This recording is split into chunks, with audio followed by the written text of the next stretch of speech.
नमस्ते मेरे प्यारे दादा दादी, नाना नानी और मेरे सभी प्यारे दोस्तों।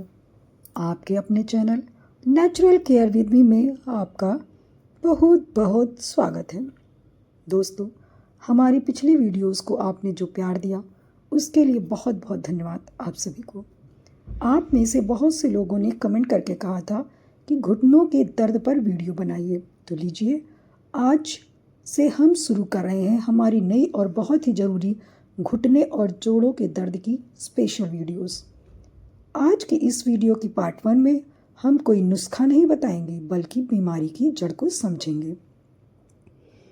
हम जानेंगे सीढ़ियाँ चढ़ते या उठते बैठते समय घुटनों से कट कट की आवाज़ क्यों आती है और आखिर वो कौन सी गलतियाँ हैं जिनकी वजह से हमारे घुटनों का ग्रीस यानी तरल पदार्थ समय से पहले ही सूखने लगता है।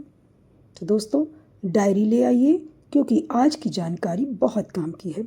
सवाल नंबर 1, घुटनों से आने वाली इस कट कट की आवाज़ का असली मतलब क्या है?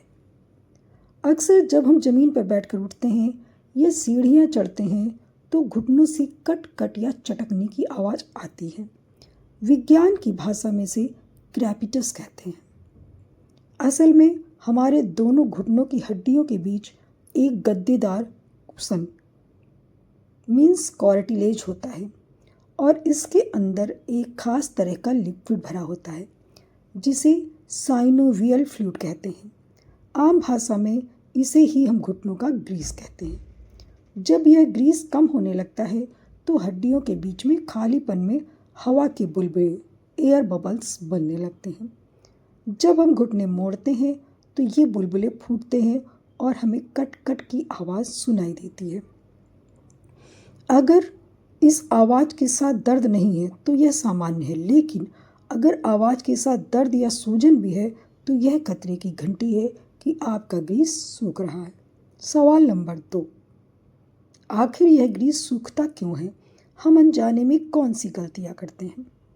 बुढ़ापा इसका एक कारण है, लेकिन आजकल 30 से 40 साल के लोगों का भी ग्रीस खत्म हो रहा है। इसके पीछे हमारी 3 सबसे बड़ी गलतियां हैं। पहली गलती, खड़े होकर पानी पीना।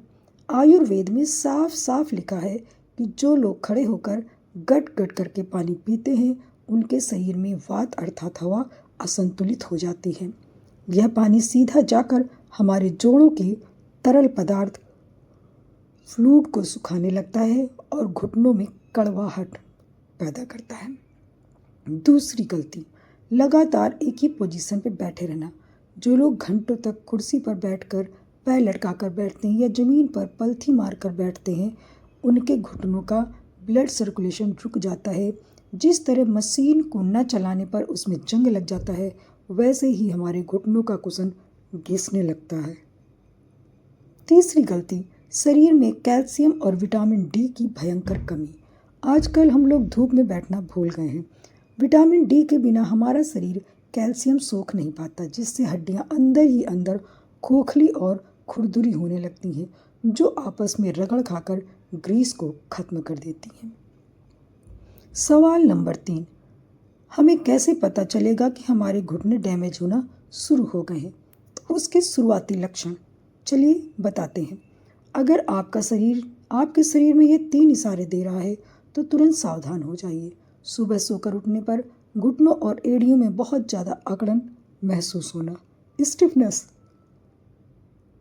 थोड़ी देर ज़मीन पर बैठने के बाद उठने में किसी चीज़ का सहारा लेना पड़ता है। घुटने के पिछले हिस्से में हल्का हल्का मीठा मीठा दर्द लगातार बना रहता है। अगर आप इन्हें नज़रअंदाज करेंगे तो आगे चलकर हड्डियां आपस में रगड़ खाने लगेंगी और गैप कम हो जाएगा। तो दोस्तों, आज के इस पहले पार्ट में आप सब ने जाना और समझा कि घुटनों का ग्रीस सूखने और कटकट की आवाज़ आने का असली कारण क्या है। अब सबसे बड़ा सवाल है, क्या खत्म हो चुके ग्रीस को वापस बनाया जा सकता है? जी हाँ, बिल्कुल।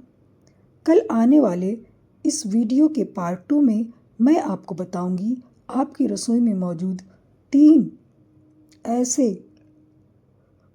आयुर्वेदिक सुपर फूड्स और वो अचूक घरेलू नुस्खा नुस्खा जो आपके घुटनों में दोबारा से असली ग्रीस भरने का काम करेगा। तो कल का वीडियो बिल्कुल भी मिस मत कीजिएगा। आज ही अपनी खड़े होकर पानी पीने की आदत को बदल लें। वीडियो को लाइक करें, अपने परिवार वालों के साथ शेयर करें, channel natural care with me को सब्सक्राइब करें। मिलते हैं पार्ट 2 में, तब तक के लिए नमस्कार।